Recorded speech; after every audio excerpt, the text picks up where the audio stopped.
Hey guys, welcome back. So today we're out at the range to play around with the new Glock 19X. Now, if you've watched some of my previous videos, I've kind of mocked the handgun. I think some of you misunderstand my mocking of the handgun. It's part of the problem I have with the fact that the gun exists on the market is the fact that the gun that we can buy as civilians is not the MHS program handgun. As a military firearm, its design makes sense. As a civilian daily carry handgun, it makes less sense. As a collectible, it's worthless because it doesn't have the manual safety that the actual MHS program handgun had. And that's why I've made fun of it. It's a Glock, it's gonna work, it's a fine handgun, it's just a dumb product for the civilian market. As a collector, I've much rather would have had the actual MHS program handgun with the ambi manual safety. What we got was a mock-up of the gun, which to me as a collector has no value. Hopefully Glock will wake up and Gaston will come out of his drunken stupor and realize we really do want not a lanyard loop, it's nice to have that too, but we want the manual safety. Now what I wanted to talk about is that this is not the first time that the US military has looked at a handgun that had a full-sized grip but a shortened sliding barrel. Back after World War II, around 1949, the US government was looking for a new handgun to issue to officers. They did the exact same thing. Well, Colt, entered a handgun into the competition that did the exact same thing. It took a standard 1911, used an aluminum frame, which was a first back then, and they chambered it 9mm and shortened the slide. Can you guys guess what the name of that handgun is? It's the Commander. That's where we got our Commander-sized handgun. The gun did not win the military trials. As a matter of fact, no handgun won that round of trials in 1949-ish. And Colt had the presence of mind back then to take the gun to market, and it became a very popular carry handgun. And most 1911 guys think that's about as small as you want to go in a 1911 design if you're going to carry one and maintain reliability.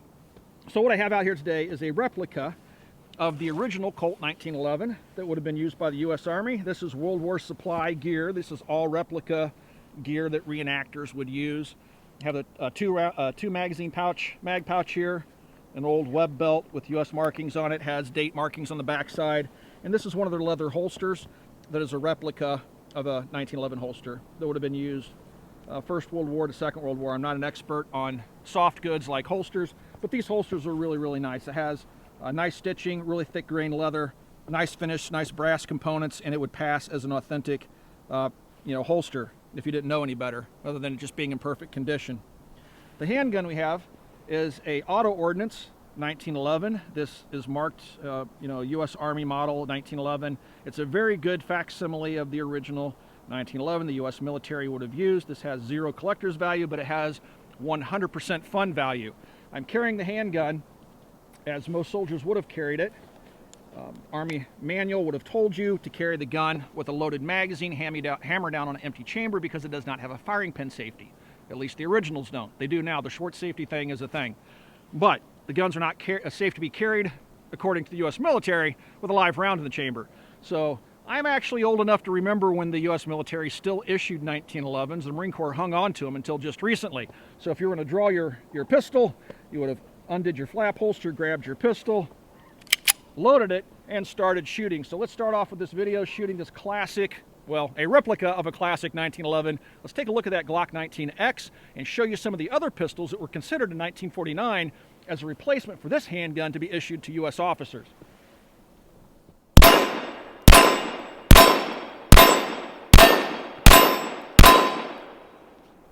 Yep, they shoot really, really well. Beautiful handguns. Let's take a look at the other handguns we have today.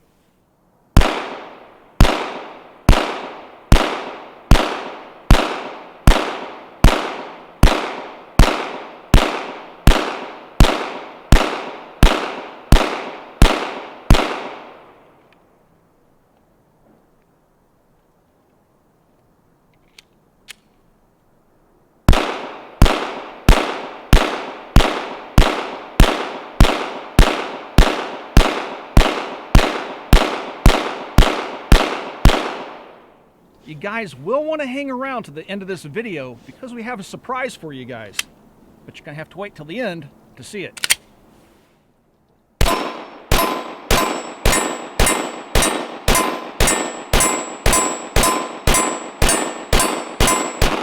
the Glock 19X. It's actually a smart looking handgun. I like flat dark earth brown as a new black. I've said that probably 1,000 times. But here's the pistol that was, well, it's almost the pistol that was submitted to the U.S. military trials, which the SIG P320 won by mistake, I believe. This probably should have been our next military service pistol. So all you guys out there that think I hate Glock, I don't. I used to carry the dang thing for almost 10 years, a Glock 19. My beef with the gun, again, is the fact it's not the real MHS program gun. The MHS program gun would have a black polymer safety right here and right here. This is a look-alike. However, I like the flat dark earth look. I like the way they finished the gun. They've beveled the front end nicely. They finally got rid of the ledge here in the front of the early Gen 5 guns. And just overall, it's a good-looking handgun. You know it's going to shoot well. The gun does have the lanyard loop on it, which you can pop out. You just push this little button back here and it'll pop right out. You can put a plug in or just leave it open. But the only other real difference is the fact, besides the color, is it has this ledge here in the front, which, if they were going to mold this lower, which has this ledge that no other 19 or 17 has, which means this has probably coming out of the same molds as the MHS program handgun, why the heck didn't they put the darn safety on it? Glock, seriously. Man, you almost hit it out of the ballpark. All right, so anyway, you can see that the front of the frame of the pistol here protects the front of the magazine. I'm assuming that's something the military wanted, or they assume the military would want. Other than that, you have a 19 slide on a 17 frame.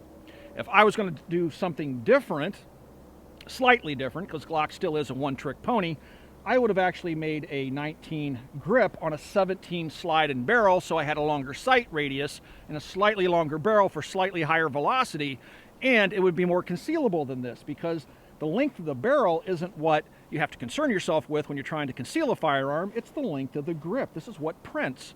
So as a civilian world gun, this gun has modest value. As a military gun, sure, fine, but the military gun obviously had that safety. Let's go ahead and charge the weapon. We have our black barrel on it with the, the brown and the metal sights. Just a good looking handgun. Never fired it, haven't cleaned it, haven't put a drop of oil on it. This is literally the first magazine out of the gun that's ever been fired outside of the factory. We're shooting some federal 124 grain ammunition, and that is from our friends over at Freedom Munitions. They do donate ammunition to the channel. There is a code down below. If you guys want to take advantage of that code, we get no financial kickbacks from your use of the code. And it's just a great way to save some money on ammunition. They sell Freedom Munitions, and they sell all sorts of other brands as well. Okay, let's go ahead, shoot our 17-round magazine here, and see how she works.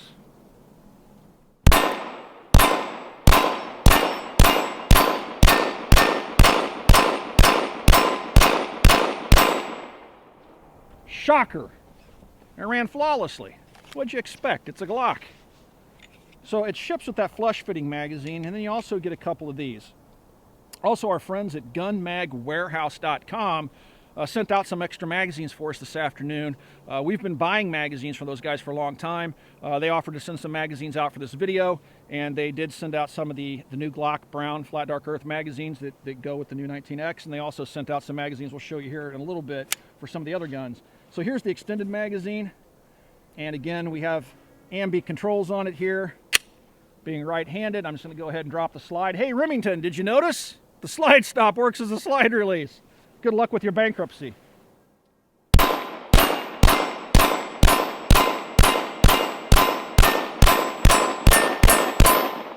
Such a flat shooting gun. I will say the gun handles very well. First time firing it, first couple of magazines.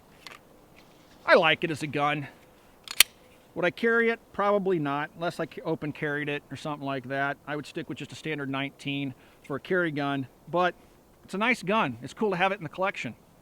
This, ladies and gentlemen, is the Colt Lightweight Commander. Has an aluminum frame, has a shortened slide and barrel. The overall length of the gun without the extended beaver tail. This is not the actual military trials gun. This is a modern lightweight Commander.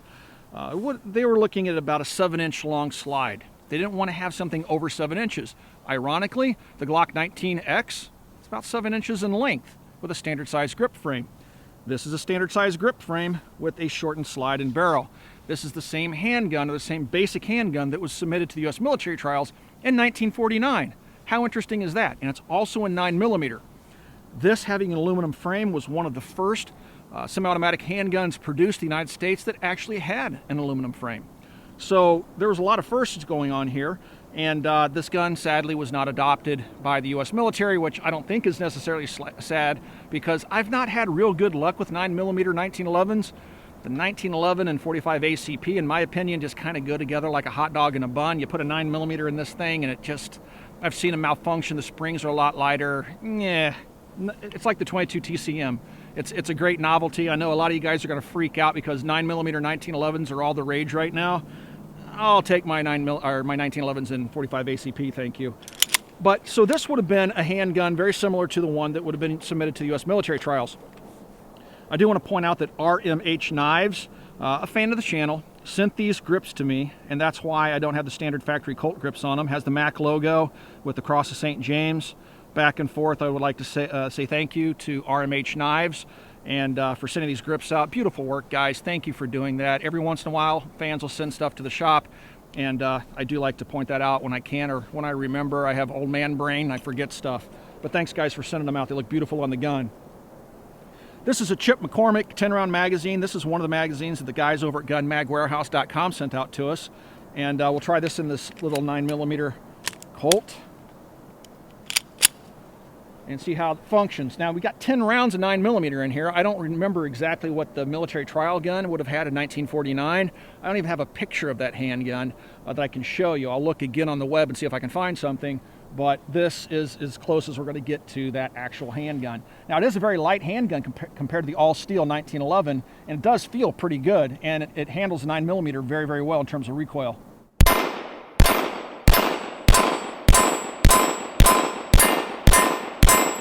Now, you will notice that the gun is throwing the spent cases right back at my face. Can't say that I like that. Colt, tune your ejectors.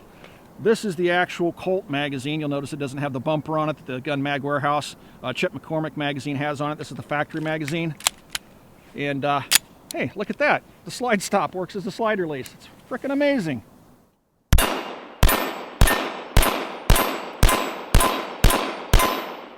And we had 9 rounds in that magazine. So, there you go, guys. This is the first handgun that would have been submitted to U.S. military trials that had an overall length of about 7 inches that still used a full-size grip frame. Let's take a look at some of the other guns that were submitted for those military trials. I think you'll find them pretty interesting. In 1940, Smith & Wesson introduced its Model 39 handgun, which looks similar to this one. This one has an aluminum frame. The original one didn't. So this is not the actual same gun that would have been used in the 1949 military trials, but it gives you an idea of what the handgun would have looked like. So this is a Model 39. It's a 9mm handgun, and it was the first double-action 9mm, double-action, single-action 9mm that Smith & Wesson ever produced. And again, it came around in 1940-ish. So this handgun was one of the handguns that went up against the Colt in the 1949 military trials. Very cool handguns. They are kind of awkward looking and notoriously bad trigger pulls on the earlier generation guns, but highly collectible, I've come to find. So when I've gone out on the internet just trying to find magazines for this gun, I've been appalled at the pricing, and the gun broker prices for these things have gotten ridiculous as well. So I won't be selling this one anytime soon, and nor will I be buying another one anytime soon. So I'll go ahead and load the pistol up. This one has a lanyard facility on the rear end of it. And it's in pretty good shape for such an old girl. I don't know what year this one was produced, but it's in pretty good shape. I picked it up at a local gun shop used years ago, just because I like to have samples of different types of firearms. So this would have been one of the handguns that was used in the trials. And again, if you look at the overall length of this handgun, we have a full-size grip frame, much like the Glock 19X, but we have a 7-inch-ish long slide. See a common theme here? Why perhaps the military and Glock were looking at that shortened barrel and slide?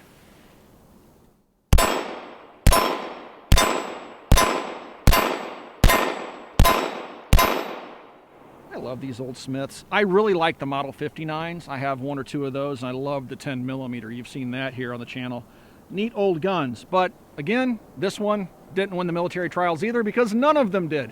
I brought out one more handgun that was used in the military trials in a modified form. Again, I don't have the actual gun that was used in the military trials, but it was based on this handgun.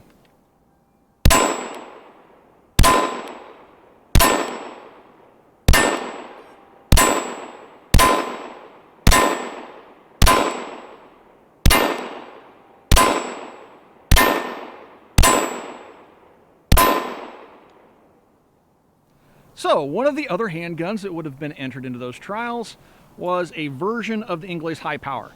I don't have a picture of the military trial handgun, but I'm going to go ahead and assume they probably shortened the length of the slide just a little bit, and it probably had a full-size grip frame as well.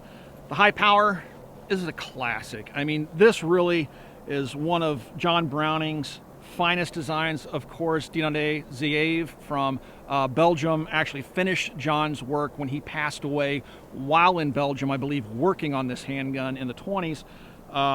Yeah, but it's still attributed to him, and of course the handgun has a lot of his work in it. Nice thing is it's really a modernized 1911, a very simplified 1911. It's known for its reliability, and it has one feature that would become known in the Wonder Nine world of the 80s, and that's a high-capacity magazine, just a standard capacity, but it held 13 rounds. It's a semi-double stack, which became a standard later. So you'll notice with the Colt and with the Smith & Wesson, we were still using single-stack magazines. The High Power brought more ammunition to the table, and of course, the only thing it didn't have that the Smith & Wesson would have offered would be a double-action trigger pull. This handgun, much like the Colt, is not a gun you would probably want to carry cocked and locked or even with a live round in the chamber because, again, it does not have a firing pin safety. So the Smith & Wesson probably had the upper hand, perhaps, in those trials simply because I know the military likes its manual safeties and likes just safeties in general. So I'm assuming they probably favor the double action, but I'm making wild assumptions now. We'll see how this old World War II Chinese contract Canadian Ingles High Power shoots. You've seen it here on the channel before.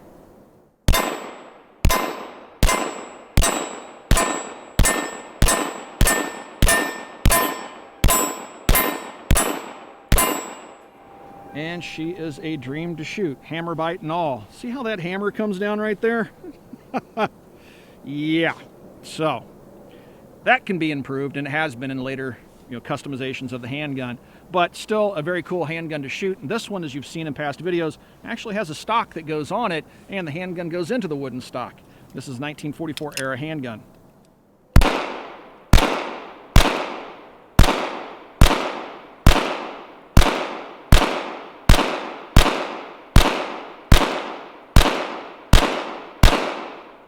The first question I always get is, does it take Glock magazines? Well, of course it does, silly. It's a Glock handgun.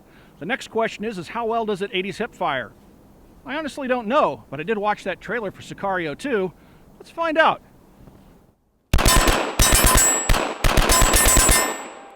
Wow. Hey, there is something to that. But that sounded like perhaps it's faster than 1 round per second or so. Hey, NRA. You're going to try to ask the ATF to regulate that too? Just kind of curious. But if you guys want to support a real gun lobby, you can swing by Copper Custom, buy anything, even as small as a Mac patch, and get a free 1-year membership and support a real gun lobby. Huh. Yeah, they'll probably try to regulate that too. There's one thing we haven't done in this video, and that is the obligatory reliability test.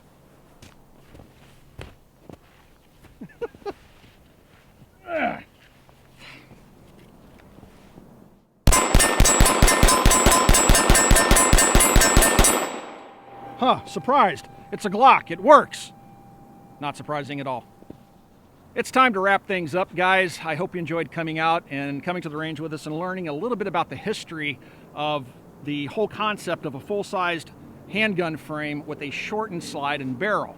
It's nothing new. Again, it was done in 1949, so the concept being applied to the Glock 19X is actually, I can't say it's customary, but it's been done once before, at least in U.S. military trials. So the hard time I've been given the Glock 19, guys, it's just I have a hard time with Glock after 30-some years of no innovation. And by innovation, I mean we've never seen a rifle or anything else. They just keep doing the same handgun over and over, different colors, different calibers, different sizes, but the same darn handgun. They're a one-trick pony. But at least their one trick is a darn good trick. I'll give them that. But the handgun's really cool. If you guys want to pick one up, you can do that. But I might want to mention that this handgun is actually going to be put up on the coppercustom.com auction site. So you can have this actual video gun. I can't put a link to it because YouTube will slap my hand, strike my video, and possibly kick me off YouTube, but just go to coppercustom.com, look for the auction tab, and you'll find the handgun there. Here's the serial number to this handgun, and if we can't pick it up doing it this way, I'll take a picture of it, but you'll see the serial number, so we're not pulling any shenanigans. This is the actual video gun, and yeah, if you guys would like to support us here on the Military Arms channel, we are fan supported, and you can support us over on patreon.com. We do behind the scenes information, give away shirts from Forged from Freedom, we give away free ammunition from Freedom Munitions, we do all sorts of stuff, plus you get behind the scenes information and good stuff like that. And we're making use of the new lens functionality, or we're trying to. Today was the first time we used it. But also, please swing by and check us out at Copper Custom. You can check out the auction site, you can pick up video guns there, but we also find some pretty cool stuff every now and then that we'll put up for auction. Also, anything you buy from Copper Custom comes with a free 1-year membership to Gun Owners of America. When you get to your cart to checkout, there's a little red banner, click it, add that to your cart, doesn't add a single cent to the cost of what you're buying, and you get a full 1-year free membership. Just please renew your membership a year later and support our gun rights. Thanks for watching, everybody. Thanks for all those years of support. We'll talk to you guys soon.